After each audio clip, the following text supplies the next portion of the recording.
चलो शुरू करते हैं कालीबंगा सभ्यता। बहुत ही इंपॉर्टेंट टॉपिक जो कि राजस्थान में हर एग्जाम में इसमें से एक क्वेश्चन आपको देखने को मिलेगा। तो इसे सिंधु घाटी सभ्यता की तीसरी राजधानी भी कहा जाता है। नेक्स्ट है इसका लोकेशन क्या है, कहाँ पर ये स्थित है। तो कालीबंगा सभ्यता हनुमानगढ़ जिला राजस्थान में स्थित है। प्राचीन सरस्वती जिसे घग्गर नदी के तट पर ये स्थित है। ये आप राजस्थान का मैप, इसमें ये यहाँ पर हनुमानगढ़ डिस्ट्रिक्ट में घग्गर नदी के किनारे पे कालीबंगा सभ्यता स्थित है। कालीबंगा का शाब्दिक अर्थ की बात करें तो इसका शाब्दिक अर्थ होता है काली चूड़ियां। और इसकी काल निर्धारण यानी कार्बन 14 पद्धति के अनुसार 2350 ईसा से ईसा पूर्व से 1750 ईसा पूर्व तक। और ये एक कैसी सभ्यता है, नगरीय सभ्यता। कैसी सभ्यता थी, यह एक नगरीय सभ्यता थी। इनकी बहुत ही इंपॉर्टेंट है इसकी काल निर्धारण को लेकर। 2350 ईसा पूर्व से 1750 ईसा पूर्व, ये एक नगरीय सभ्यता थी। नेक्स्ट बात करते हैं खोज। तो इसकी सर्वप्रथम जानकारी मिली एलपी टेसीटोरी को। इसको मिली एलपी टेसीटोरी को और इसकी खोज करता थे अमलानंद घोष। कौन थे? अमलानंद घोष। इसी के साथ महत्वपूर्ण उत्खनन करता, बहुत ही वेरी इंपॉर्टेंट है उत्खनन करता। हर एग्जाम में आपको देखने को मिलेंगे ये नाम। तो BV Lal, BK Thapar, JP Joshi, MD Kharre, SP Jain और केएम श्रीवास्तव। तो ये नाम आपको विशेष ध्यान रखने हैं, ये आ जाएंगे उत्खननकर्ता में। और खोजकर्ता कौन है? अमलानंद घोष।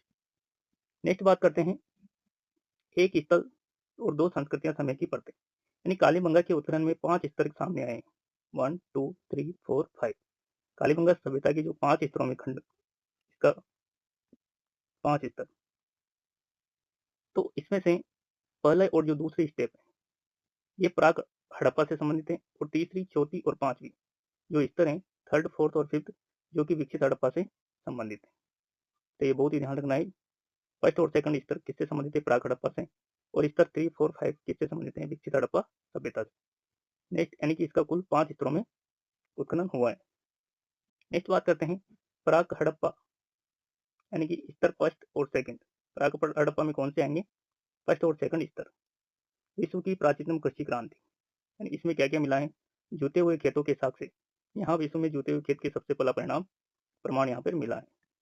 दोहरी फसल यानी कि एक साथ दो फसलें, चना और सरसों उगाने का साक्ष्य भी यहाँ प्राप्त हुआ है। नेक्स्ट बात करते हैं भूकंप के साक्ष्य भी इसमें मिले हैं। और सुरक्षा प्राचीर परकोटा, बस्ती एक रक्षा परिवार से घिरी हुई थी। तो ये थे प्राक हड़प्पा से संबंधित जो कि फर्स्ट और सेकंड स्तर में मिले हैं। क्या क्या मिला है इसमें? जुते हुए खेत, दोहरी फसल प्रणाली और भूकंप के साक्ष्य और सुरक्षा प्राचीर या परकोटा। नेक्स्ट बात करते हैं सुनियोजित नगर नियोजन। एक प्राचीन महानगर का यानी पश्चिमी टीला, इसमें 2 टीले मिले हैं, ये पश्चिमी टीला और ये पूर्वी टीला और ये पश्चिमी। ठीक है, तो यह छोटा और ऊंचा, इसे दुर्ग या गढ़ी क्षेत्र कहा जाता है और एक प्रशासनिक और धार्मिक केंद्र था। कैसा था? छोटा और ऊंचा किला था। इसे दुर्ग गढ़ी क्षेत्र कहा जाता था और एक प्रशासनिक धार्मिक केंद्र था। और पूर्वी टीला ये बड़ा और निचला नगर था जो आम नागरिक रहते थे।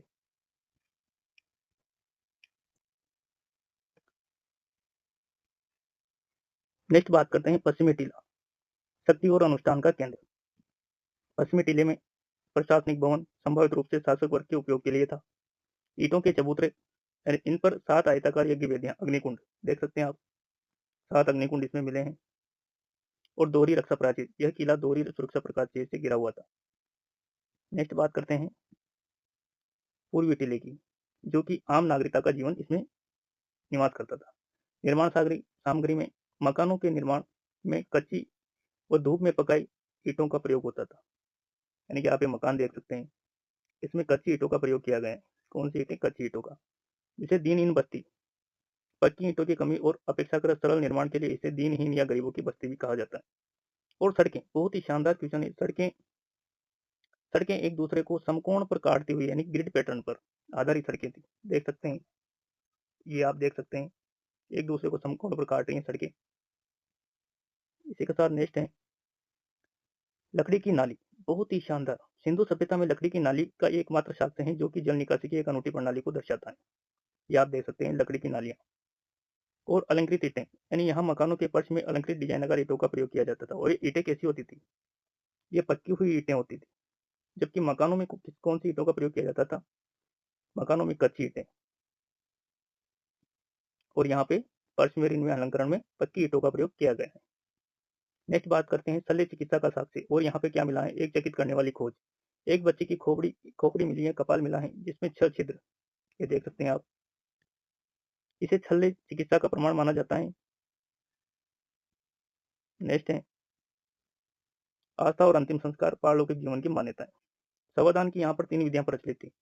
पूर्ण समाधिकरण यानी शव को पूरी तरह से जमीन में दफनाना, आंशिक समानाधिकरण यानी शव को पशु पक्षियों के खाने के लिए बचे हुए बाद के हिस्से को दफनाना, दाह संस्कार यानी शव को जलाने के बाद राख में दफनाना। तो यहाँ पे शवदान की 3 विधियां प्रचलित थी, पूर्ण समानाधिकरण, आंशिक समाधिकरण और दाह संस्कार। नेक्स्ट बात करते हैं शिल्प और कृषि और वाणिज्य।